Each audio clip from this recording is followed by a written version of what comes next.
you struggle to focus? Is even reading a daunting task that leaves you reading the same line over and over again? Then maybe you have a desire to make a belle costume. Yeah, let's do it. Yeah, that's the reason. I don't have many mental health problems. Let's go. All right, let's go through the fabric stash. Yellow, not yet. That's for a later belle version. So we're gonna pull out all the blue I have and see which color matches. All right, and let's pull out the old Cinderella corset. And I made it reversible, but it's not gonna work for this project. So we're gonna be making something from scratch. Well, not everything's gonna be made from scratch. I'll explain later. So Belle's little town, quiet village outfit is comprised of maybe like 4 or 5 parts. It's pretty simple in the end. So a lot of it I already have. Corset will be made brand new, but originally I was thinking of reusing my Cinderella corset, but we'll be making something fresh for this project. The chemise, which is spelled incorrectly here, is just going to need a sleeve added to it. Well, 2 sleeves. I promise I have 2 arms. And next will be the bottom skirt or the underskirt. This is already made and just needs scallops added to the bottom. Scallops that you can't see in this drawing because I'm holding it too poorly for it to be seen. Then finally, the overskirt. The overskirt will be brand new for this project, and I had no idea what I wanted to do for it. For some reason, I thought maybe I should do it with panels because her doesn't have a lot of flow in the movie, but I figured in real life, for it to look best, it should just be a gathered skirt. And that's super easy to make and one of the only types of skirts I've ever made. So that works well for me. I'll show you how to make it later, but for the time being, just enjoy me drawing this. Yep, it's gonna be great. Then the part that I almost forgot was the apron. And ignore this drawing because it's not gonna look like this at all. It's not gonna have scallops. It's not gonna be gathered. It's fine. But now that we have everything planned, it's time to actually start making the dang dress.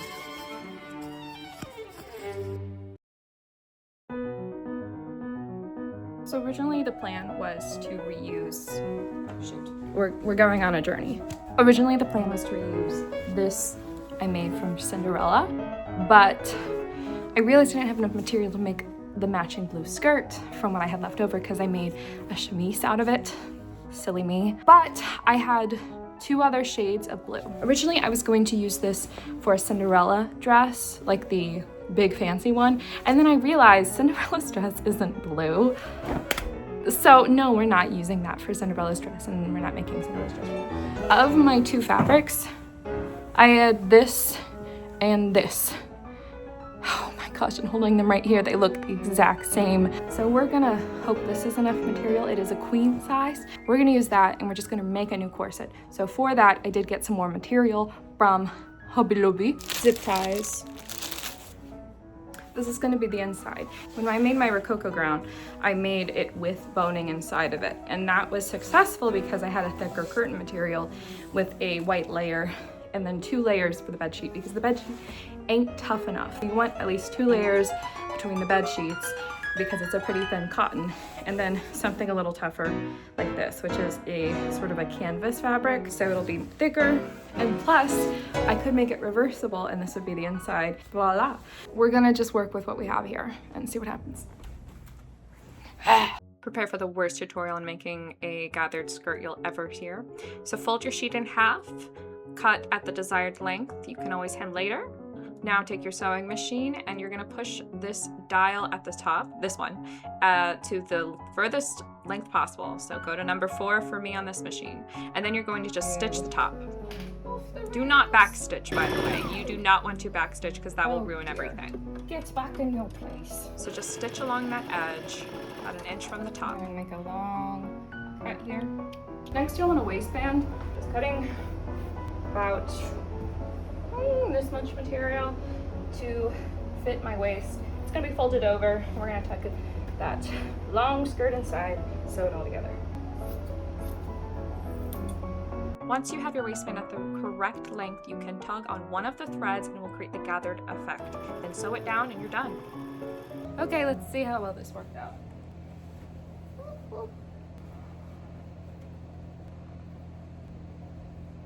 It's a little long too.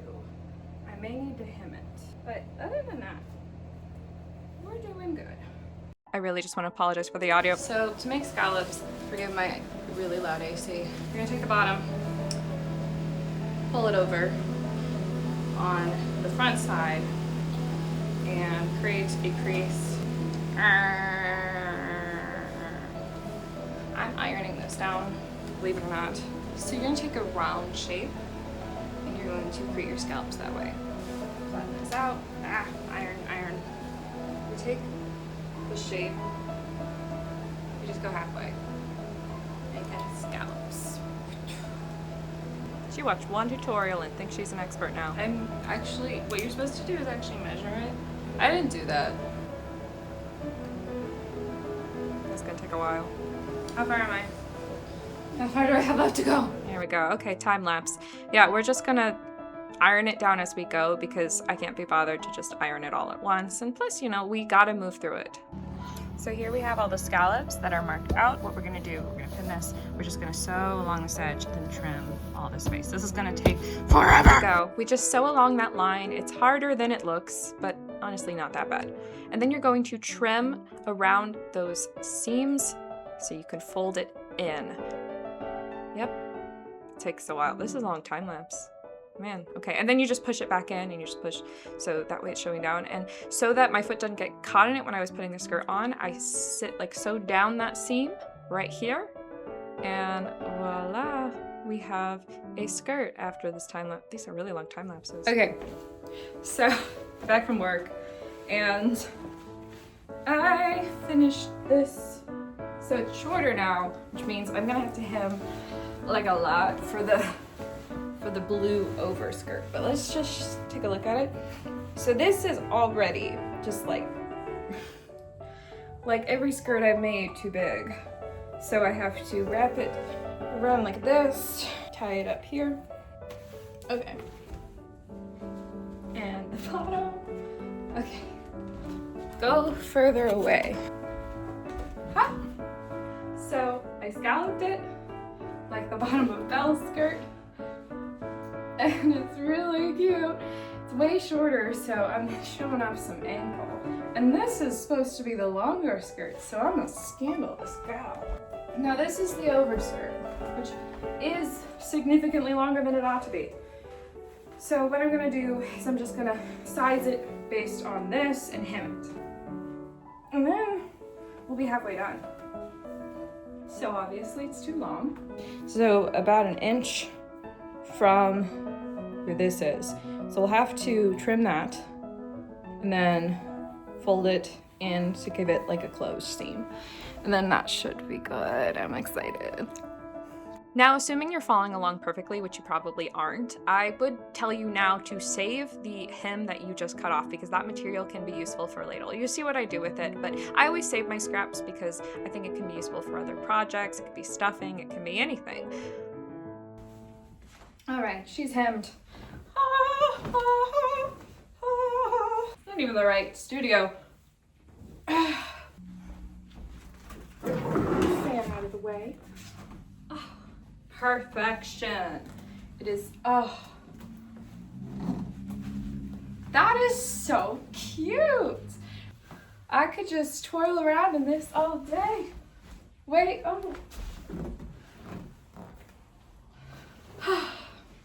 I'm so cute right now. So now comes the top half. So we're gonna make a corset, and that requires 3 pieces of fabric because we are going to create a lining, this being the interior. This is a thicker canvas piece of fabric that I got at Hobby Lobby. I decided to do a pattern piece because I thought it'd be nice if I ever wanted it to be reversible. I'm making it thicker because a typical bed sheet is not very tough when it comes to, well, the boning. This is my Cinderella corset. It is perfect as a corset to trace, so it has the 3 pieces. It's super easy. It fits like a glove. I'm going to just expand the sides a little bit. Biggest problem I have with it, I use boning for the zip ties, and unfortunately, sometimes those like to poke out, like all the time. They have poked holes in the fabric. I have stitched aggressively to try and cover it up. And so for this version, I decided that the reason it seemed to work better in my Rococo gown was because I had a tougher curtain fabric for the part I made the boning in. We're gonna get started. We're just gonna trace this pattern here.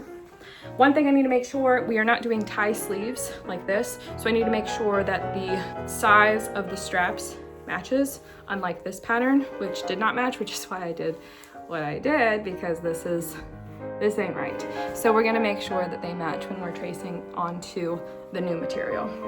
Let's get started. Ooh, my knees!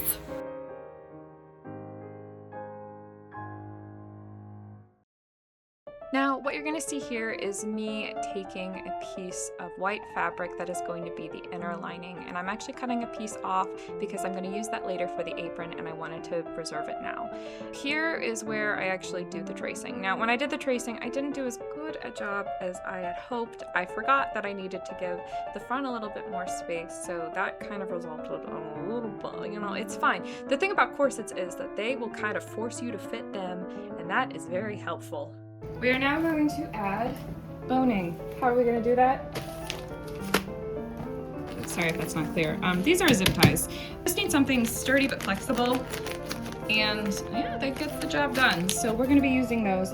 What we need to do is establish a pattern where boning is going to happen. I'm just going to be tracing over how I set up my boning in this corset. Don't have a pencil, but it's fine. This is going to be the interior, so it's okay. Going to about here. Actually, maybe I should research this. Yeah, I clearly don't know what I'm doing, but we're just gonna sew them down and see what happens. Okay, here are a few mistakes I made in this project that I would like to warn you about.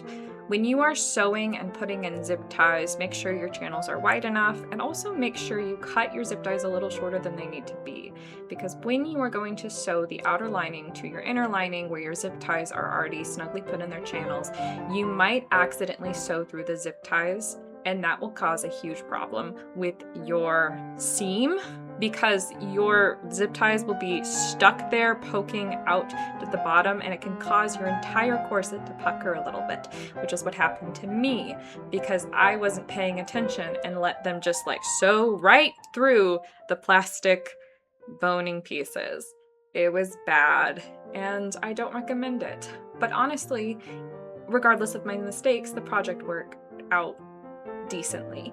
So here I am trying to fix all that and sewing things together. You have to flip it inside out and then sew that all down flat.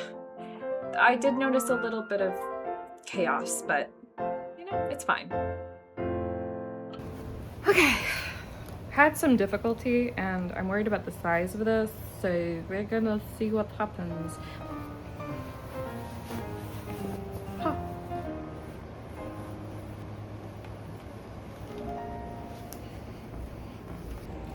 That's... Oh, I'm so nervous. I never give enough room for the boob. Room for the boob be darned, but you know, next we have to make our, what do you call these? Grommets! Yeah! You gotta hammer in those grommets and then you can lace it up and it will just crush your body into the most darling hourglass figure. Nice. Now, I'll be honest with you guys, when I first started sewing, I thought sleeves were the most intimidating thing. I mean, I looked up a pattern shape and was like, what is that? But it's actually really quite simple to measure, and the thing is, I can't explain it. You just have to do it. So go out and do it. Go make a sleeve. Just figure it out. Here we go again.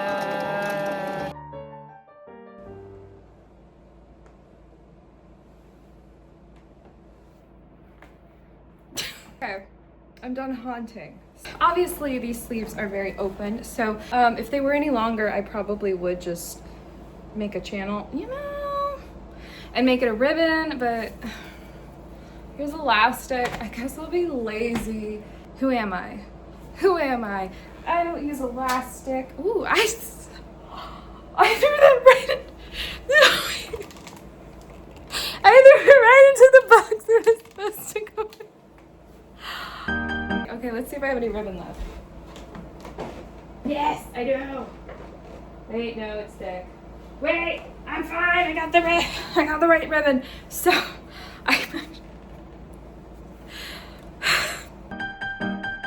trying not to be as unhinged as I really am. Anyway, I'm gonna do, instead of elastic, I'm gonna do ribbon. I'm having so much fun. Oh my gosh, I wish Amy was here. So we're going to just fold this over, sew it, and then create a channel for the ribbon, and then just tie the ribbon instead of using elastic. That's what I did here because I thought it would be kind of prettier if I had some actual, so if I wanted to tighten it or loosen it, I can do that at will. Okay, I really need to tighten it. It's sinking and I don't want you to see. I don't want to get demonetized. It's hard to do this with one hand. We are going to now trim a hole and, oh shoot. Get out of your hole. So what we're going to do is we're going to make a hole in where the channel we just made from the outside. And we're gonna sew on through it. Now I'm trying to figure out where I want the ribbon. I'm probably gonna put it at the seam so it kind of tucks away. Oh, seam ripper. Seam ripper. So we're just gonna take it right here. We want to do it on the outside because we want the ribbon to kind of show because it's partially decorative. So we're going to take the seam ripper and make a little hole here. Okay, we're trying. Okay, there we go. Okay, we're going to thread this through the entire way and then create an outward channel. The alternative would be to use a safety pin, but I found that using a darning needle can be a lot more helpful and efficient because while they're longer, they slide through because that's their intention, but they don't have as much security in holding on to the thing. Sorry, I got a text. Okay, we're just gonna pull this through. All right, and be sure when you are using ribbon, take a little lighter and just burn the edges because most of it is made of polyester and polyester melts. So all you have to do is just take the raw edges and burn them and they will melt perfectly and create a sealant, which is really helpful. Oh shoot, I almost pulled this all the way through. I wasn't paying attention because I was tutorializing. Let's do the other side. And here we are. I'm doing fine. It is a new day. I have finished almost everything. So here's what's left to do. I want to create something that covers up the grommets on my corset because the grommets don't show and the lace-up doesn't show on the original design of the dress. So to try and keep it slightly accurate to the Disney version, I think I want to create some panels that cover it. And I think I'm just going to use this leftover fabric from the hem of the skirt that I just like cut off. And my plan is essentially just to create like a top stitch over something like this and then just have it cover both sides and then I can just pin it in place in the center. All right. Get this thing done. So I cut open the seam because it was 2 layers of fabric and I just folded it and cut it to the size I needed it to be. When I sewed it down, I did a top stitch rather than an understitch because that would cause it to want to try to pucker out and I wanted it to not pucker as much as possible. I had this problem on my Rococo gown and I'm still trying to figure out the best way to cover up a corset situation. Alas, I'm still figuring it out. This method worked okay, but I did have to manually pin things because I want it to be adjustable. Final 2 things I need are an apron and a bow for my hair. The apron, I used that piece of fabric I cut off prematurely. Well, not prematurely. I planned this ahead of time. And then I used what was left of the white fabric. I just wanted to make sure it was the right length. And I ironed everything down because my goodness, it needed it. And no matter how much I ironed it, I could not quite get that apron looking quite right. And here is a terribly out of shot, I don't know, my camera work's not the best. And here I am just pulling out the bow I made. Done. And I think she's done. We're gonna do a try on, see what it looks like. Back in a second.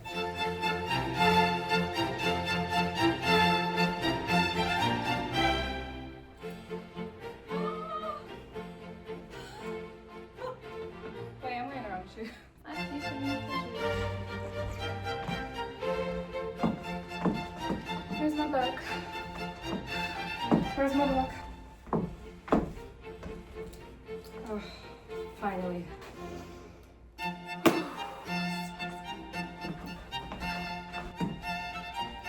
Get out of the frame. I'm not like other girls. I read graphic novels, mostly. I can read normal books. See, I got normal books. Yeah, here's a normal book. I mean, it's kind of normal. It's Aesop's Fables, so how normal is that? Oh, isn't this amazing? It's my favorite part because you'll see. Here's where she meets Prince Charming, but she won't discover that it's him till chapter 3. See? Multifaceted, but not good in heels because these hurt. She doesn't even wear heels. Where are the flat-footed princesses? I guess I can kind of read.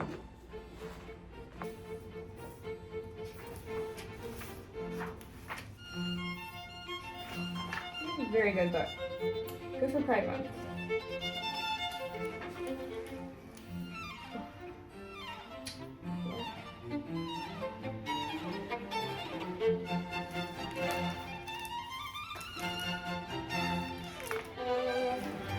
Sorry, I forgot you were here. You can go now. I'm just gonna read. Like, are you really gonna just keep watching me? I mean, this was like the whole point of the video, but like, okay. You want me to get up? Okay, fine. Anyway, read The Magic Fish. Really good book. Turn off.